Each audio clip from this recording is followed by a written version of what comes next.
Okay, so I have been trying to write a script for this video for the last 3 months, because I read this book back in January and I wanted, like, absolutely off the bat to make a video about it because it hit me so hard. It is one of the most powerful books I have ever read.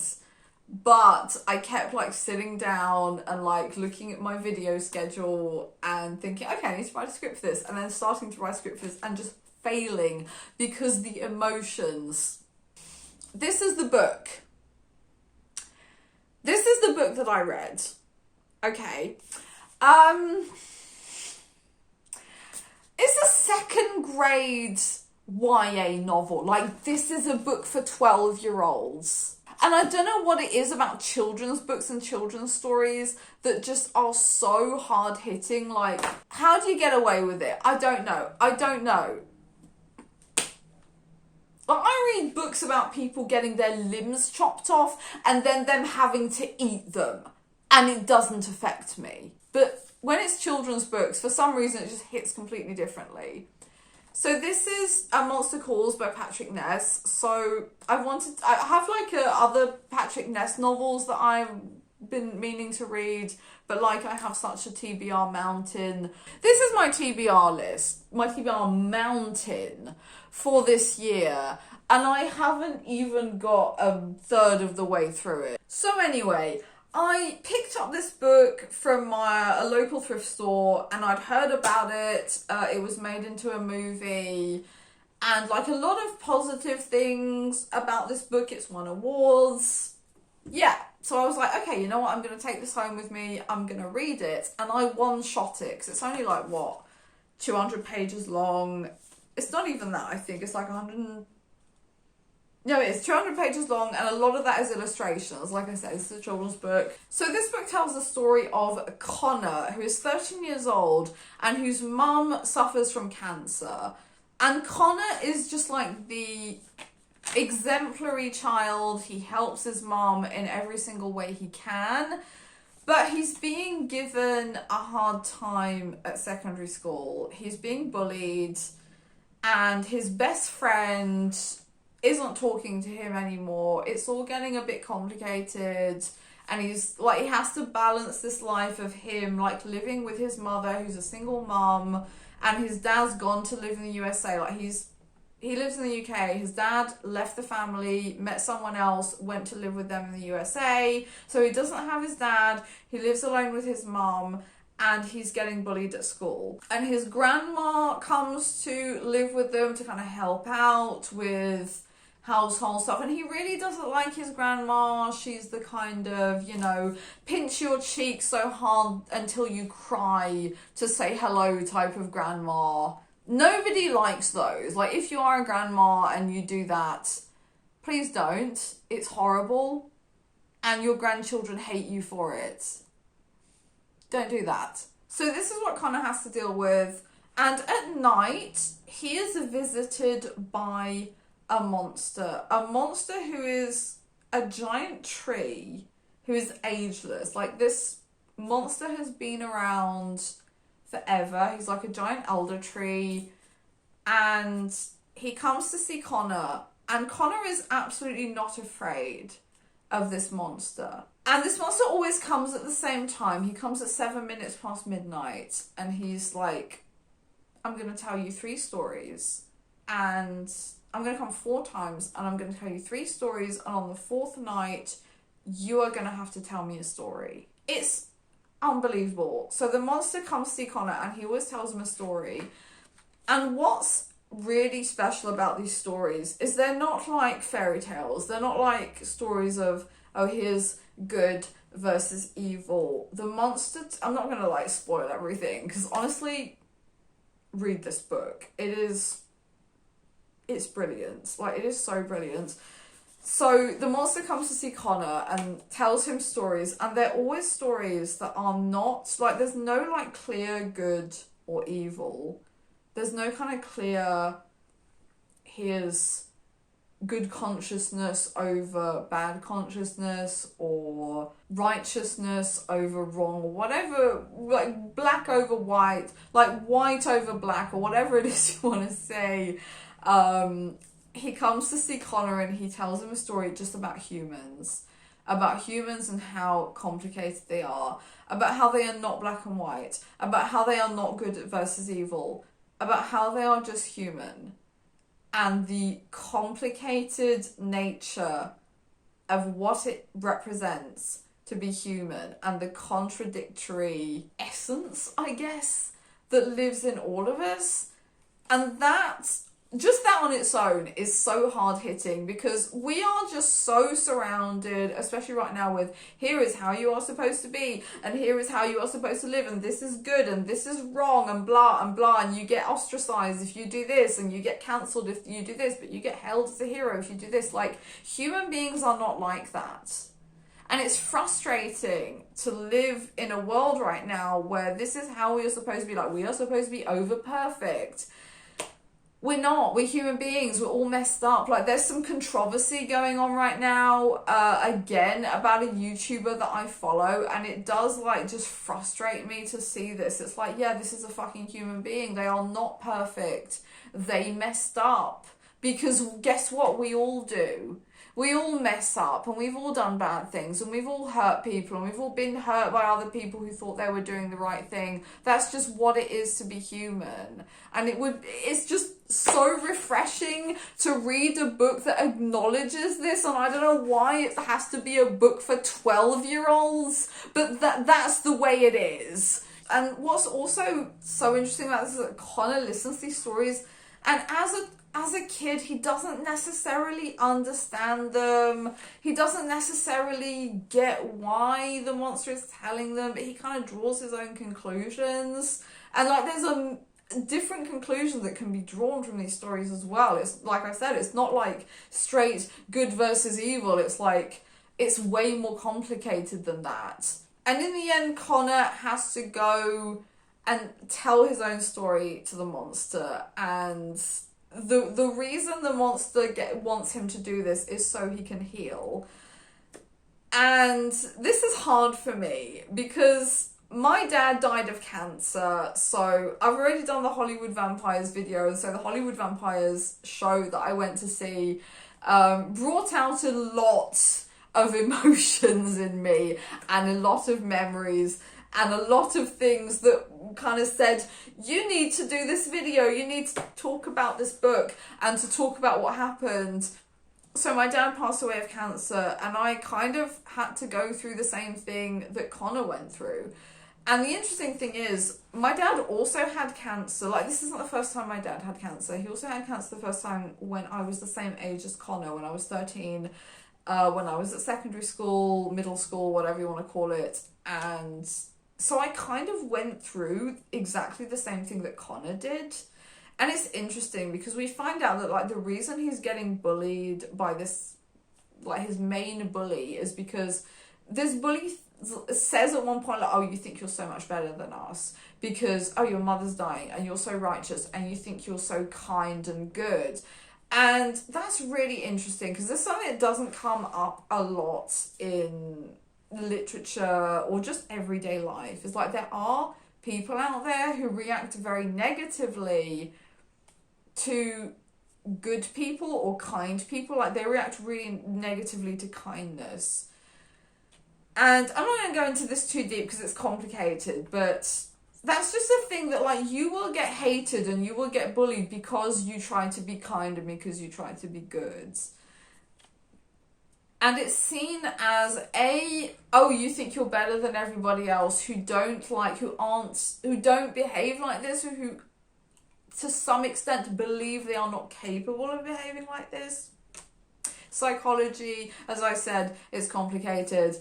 Food for another video, maybe. But also kind of standing out in a way that gathers a very specific kind of attention. So I don't remember getting this kind of attention when I was 13. I remember, like, telling a lot of kids about what was happening. Like, I remember telling one of my teachers that I trusted, and one of my classmates that I trusted, and I remember getting like pretty positive things out of both of them. Like, my teacher would regularly like just summon me, after class was over and be like, how are you feeling, do you want to talk about anything? And my friend who was in my class did the most amazing thing. She gave me this book, which is called L'Enfant Océan, which I still have. I don't know where it is, somewhere, this crazy collection that I have. But it's this book that, and she said, look, I give you this book, but you have to go and give it to your dad, who's in the hospital at the time. And I bought him this book, and I said, well, this is from one of my classmates, and she thought you might like it. And he loved it. And I want to make a video about it now. I don't know if this book exists in like any other language than French, but it is so good, and my dad loved it. Like, he was like, okay, he thought it was a bit weird at first, but then he was like, this is so good, and you need to read it. And it's just like, I don't know, one of these special memories that I have of one of these books in my collection that was a gift from this girl at high school, this girl at secondary school, who was so, like, one of the kindest people I've ever known, to my dad, who was in hospital, and then to me, because he loved this book so much. But I was bullied at school. I don't remember like ever being bullied because like my dad had cancer. So that wasn't like, I kind of related to Connor in that sense because I was bullied so much at school, but not for that specific reason, if that makes sense. The other interesting thing I thought was not just interesting but absolutely brilliant about Connor's character is because he believes that he is inherently bad and that he deserves to be punished in some way. So he does bad things, I guess. Like, there's this scene where the monster tells him a story about this, like, he tells him a story of these people, and then he goes, in the story, he destroys these people's homes. And when Connor, like, extracts himself from the monster storytelling, it turns out, like, he has destroyed his grandmother's living room, like, through the catalyst of this story, I guess. And he wants to be punished for it, but he doesn't. And he does bad things at school, and he wants to be punished for them, but he doesn't get punished. And when we get to the end of the story where he tells his own story, this story, I'm going to spoil this because it's super important. I need to talk about this. The story he tells is this recurring dream that he has whereby his mother is hanging off a cliff and he is holding her with his hands. So he's the only reason. I'm going to cry. Okay, I'm going to cry. He's the only reason she is not falling into the abyss, into the sea, and dying. There is no way he can hold her because he is just a child and she's an adult woman. And she is holding the weight of her illness and the emotional weight of everything that goes with her. And the only way that he can heal from this is by letting her go. And he has to do this while she is still alive, while she's in hospital, while she's going through cancer treatment. And yeah, so like I said, my dad had cancer, and I was told by doctors, I got that phone call and they said to me, he's not going to make it. And so I had to go through that specific thing. Like, I had to grieve my own dad before he died. Like, I had to somehow accept that he was not going to make it, that there was no positive outcome for what was going to happen, and that the doctors weren't even going to go through with cancer treatment because there was no way that they could do that. And I had to sit through that and come to terms with it, and come to terms with, I have to go and see this person who is my dad, who is the person that means the most in the world to me, whilst knowing that he's not going to make it. And it got even worse than that, because the thing about cancer is there's this thing called cancer-induced delirium, where a cancer patient will get delirious. Like, they will say things and do things. They will have hallucinations. Like, the cancer brings on just this crazy stuff. And I had to watch my dad go through that. So I was told he's not going to make it. And then I went to see him in hospital, and he was a bit confused. He was looking for something that wasn't there. So he wanted this object that he'd left at home, but I didn't know that at the time. So I was going through his room, looking for everything. He was like, where's my thing? Where's my thing? And I was like, hang on, I'm looking for it. And I was overturning everything and going through all his stuff, and I couldn't find this thing. And it turned out later on, I found out that he'd left it at home. So he got a bit confused. He thought he'd taken this thing with him when he hadn't. He'd left it at home. Okay. The next day I went to see him, he was hallucinating. He was handing me stuff that wasn't there. He'd like just hand me something in his hand and there was nothing there. He'd be like, here, take this, put it in the drawer, please. And then give it back to me. And there was nothing there. So I don't know what was going on, but like complete hallucinations. And the day after that, I went to see him and I couldn't even understand what he was saying anymore. He was so slurry. The doctors, like the medical staff, had to take out his dentures because like he couldn't have them in anymore because it was dangerous for him. And he had all these injuries on his body because apparently he kept trying to get out of bed when he was too weak to walk anymore. So he like would just fall over and injure himself. And he'd like ripped out his IV and stuff like that. So he had all these like wounds on his face and on his arms, and it was really hard to see. And they ended up like strapping him to the bed. So I came in to see him, and he was strapped to the bed. And I couldn't really understand him anymore. He was so slurry, and he was clearly like completely hallucinating. Like he was on really heavy anti-pain meds as well at this point. So I sat down and accepted this. I was like, okay, this is what he's like now. And the next day I came in, he was unconscious. Like he was, because he always told me like if he was asleep when I went to see him in hospital that I would like have to wake him up. But because like, obviously it was like specific hours that I could come and visit him. So he was like, you just wake me up. If I'm asleep, just wake me up. So obviously I didn't try that hard to wake him up because I didn't want to like bother him more than I had to, but like there was no way he was waking up. Like he was completely unconscious, just completely just lying on the bed.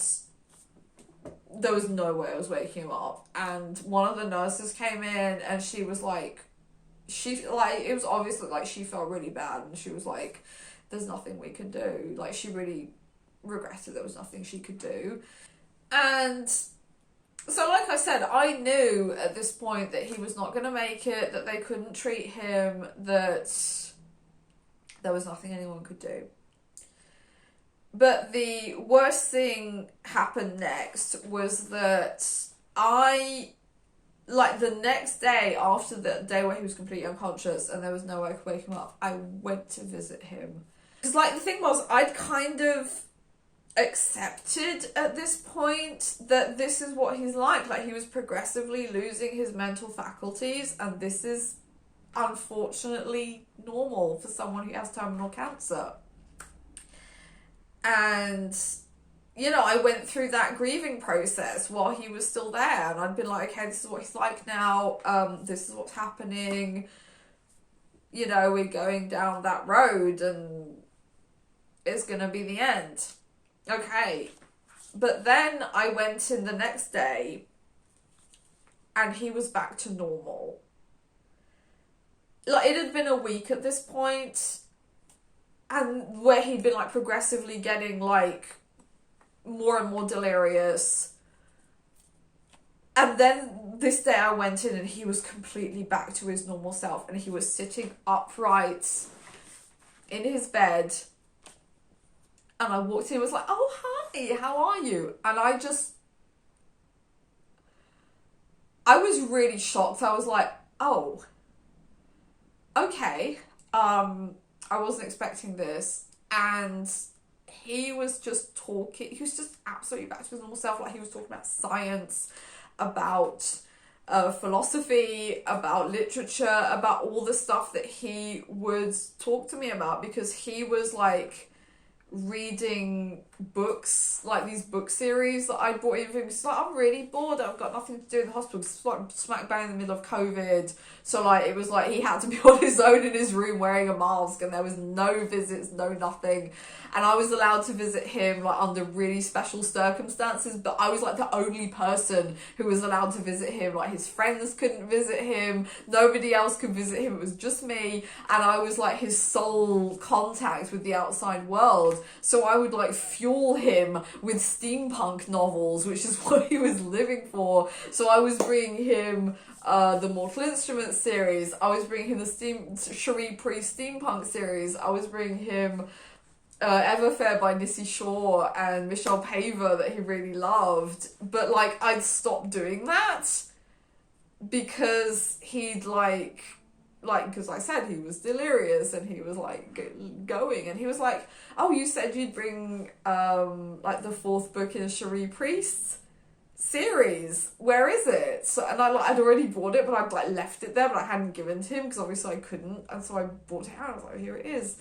And he was like, oh, thank you, and he was talking about her series and the stuff that he loved about it and the stuff that he hated about it, and I was just completely stunned. You know, I was sitting there and I was like, how is this possible? Like, how does he go through such insane delirium and then suddenly just comes back to normal? And the worst thing about that was, like, you know, he went through his whole, like, oh, the books and the this and the that, and then he got to the nurses coming in every morning, and they would ask him if he knew what his name was and if he knew what the date was. And the thing was, he didn't, because he'd been out of his mind for about a week. He didn't know what day it was, and there was like he didn't answer all the questions, and he was super frustrated about this. And he was like, oh, the nurses think I've got dementia, and they think I'm like losing my mind because I didn't get the date right. It's like, well, I'm in I get it, like, I mean, you're in hospital, there's nothing going on, I get it, you get the date wrong. And I was like, if something was going on, would you want me to tell you? And he said yes. And I had to explain to him that he had cancer-induced delirium. I was like, they don't think you're senile. They don't think you're senile. They don't think you've got dementia. You've got cancer-induced delirium. And that's why they're asking you these questions. And then, because like I said, he'd ripped out his IV. He also had like a tube down his nose that was like, that's how they fed him. And he'd ripped that out as well, but they hadn't bothered putting it back in because it wasn't doing anything, like, it wasn't helping. So that, and like I said, they couldn't treat him, there's nothing they could do, so they just left it out. And he was like, where's my tube? Like, why haven't they put it back in? And I had to explain to him that, like, because they'd been in, like, they told me that they had told him that they couldn't cure him, that he wasn't going to make it. But I remember having this conversation with one of the doctors, and she said, I don't think he got it because I think he was in a delirious state at the time, and I don't think he understood that he wasn't going to make it. So I had to tell him. I was the one who had to tell him that he wasn't going to make it. And honestly, to this day, it is one of the hardest things I've ever had to do. And I've been through some shit. I've been through some absolute horrendous shit. And this is one of the hardest things I've ever had to do, was to tell my dad, who meant the world to me, that he was dying and that there was nothing anybody could do. So to read this book, to have that scene where Connor is holding his mother and she's about to, like, dive into the precipice, like, that's what it was like. It's like you can't hold on because I've got to carry on living.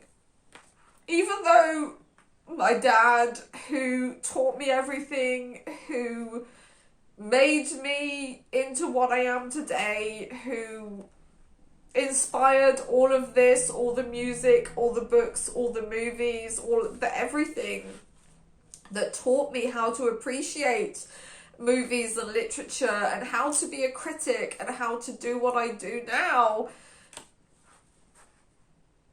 I had to not only tell that person that they were gonna not be here anymore, but fully accept that and embrace that and let them go, which is, and that scene is just so powerful, where Connor is just like, he's holding his mother over the precipice, and obviously he doesn't want to let her go because she's his mother, because she's the one who means the world to him, because she gave him life, because she brought him into this world. But there's nothing he can do. There's nothing he can do. There's nothing anyone else can do. There's nothing that the monster who has been around forever can do. But he has to heal. And the monster says that he's there for healing. And Connor thinks that he's there to heal Connor's mother from her illness. But he's not. He comes to heal Connor from the grief, from the pain that comes with letting go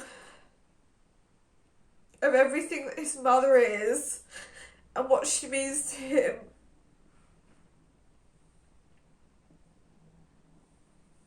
And that there's nothing he can do or anyone else can do.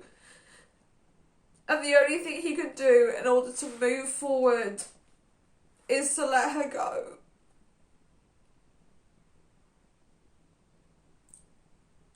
And so he does.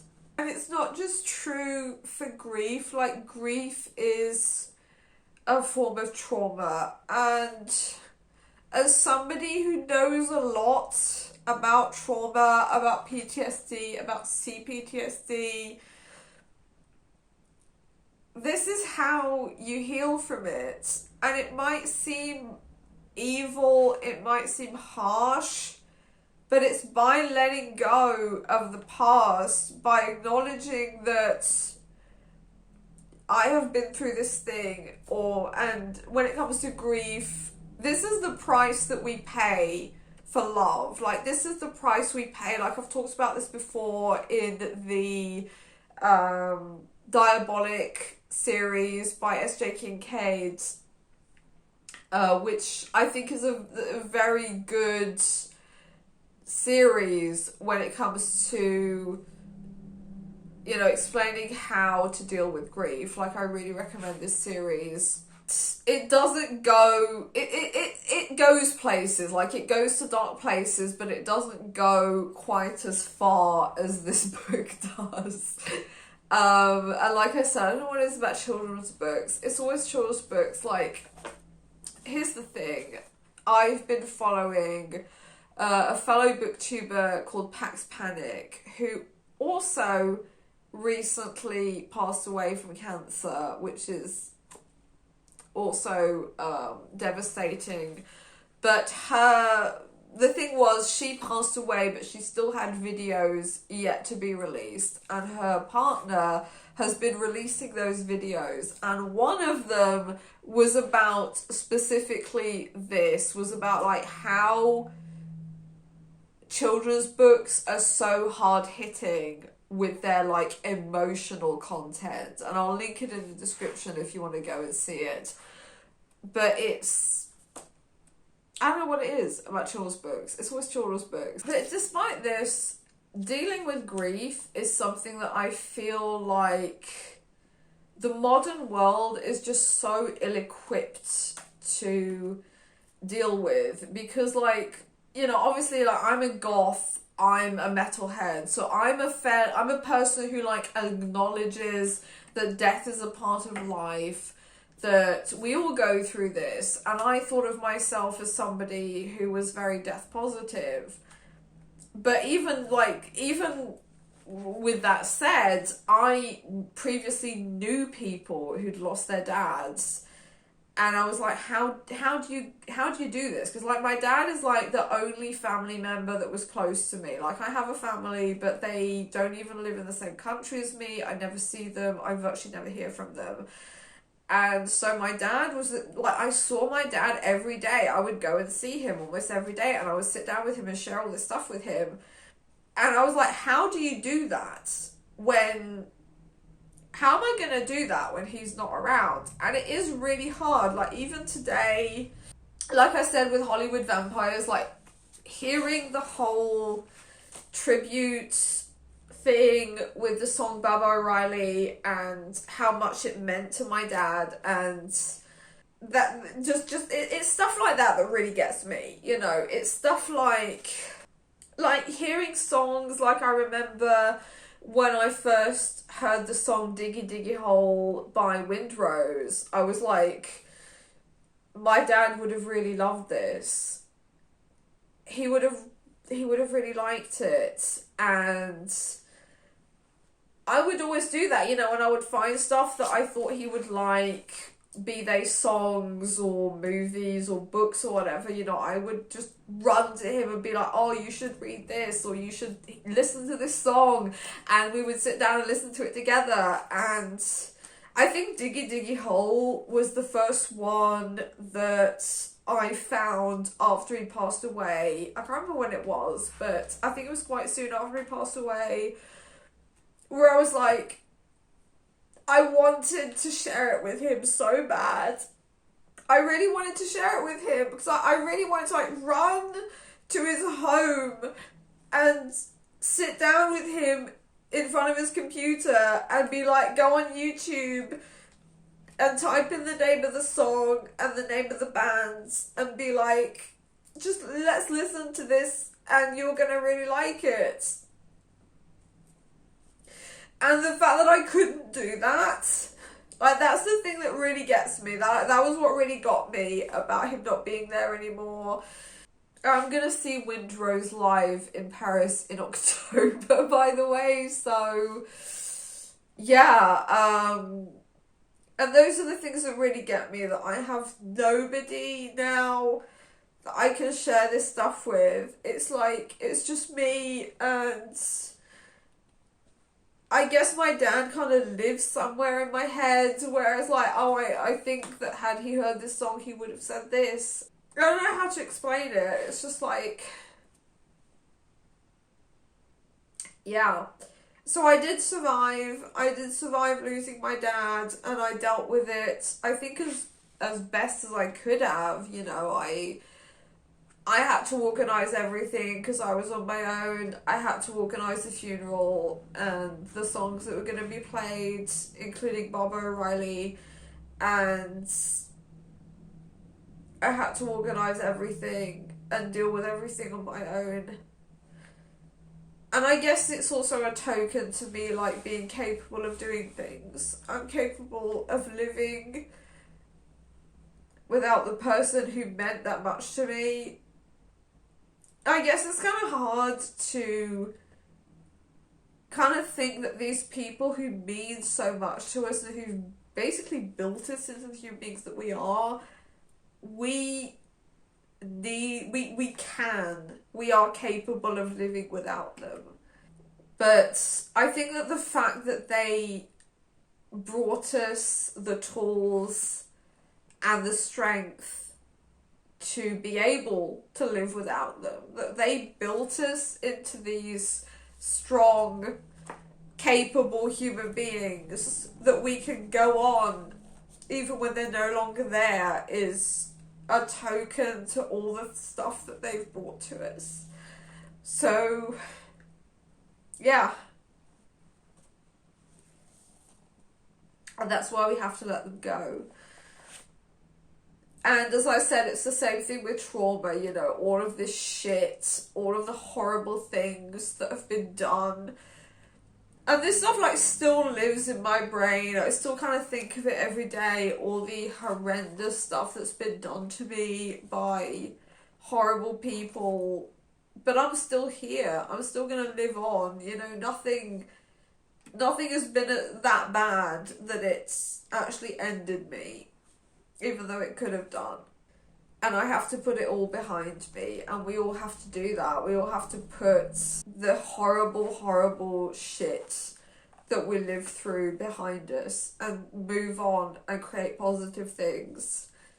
And as much as it hurts, we have to leave the people who made us, the people who loved us, the people who brought us into the world and created us and built us into the strong, capable human beings that we are.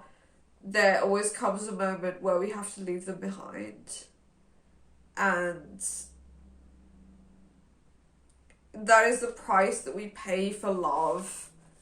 And it's also a token to everything that they've taught us, that we are able to live on without them. But it doesn't take away everything that they taught us. So, yeah.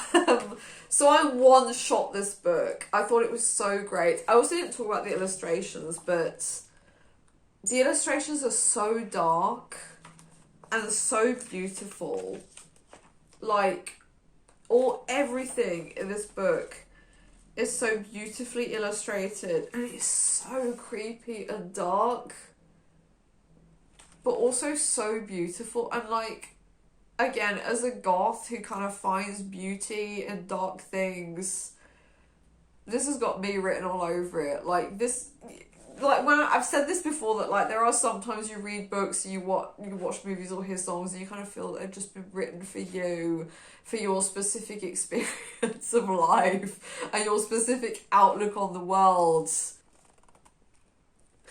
This book was 100% made, 100% written, and 100% illustrated for people like me. And Patrick Ness, you know what the crazy thing is, my dad was called Patrick as well. So he shares that with you. It's like definitely gonna go in that part of my book collection that is reserved for the greatest books that exist in this world. So, yeah. So this has been an unnecessarily long video, maybe, of me being maybe way too personal, but this book hit me so hard. Like, I one-shot it, and I don't think I've ever cried so much for a book, ever. So, yeah, this is a book that everybody should read.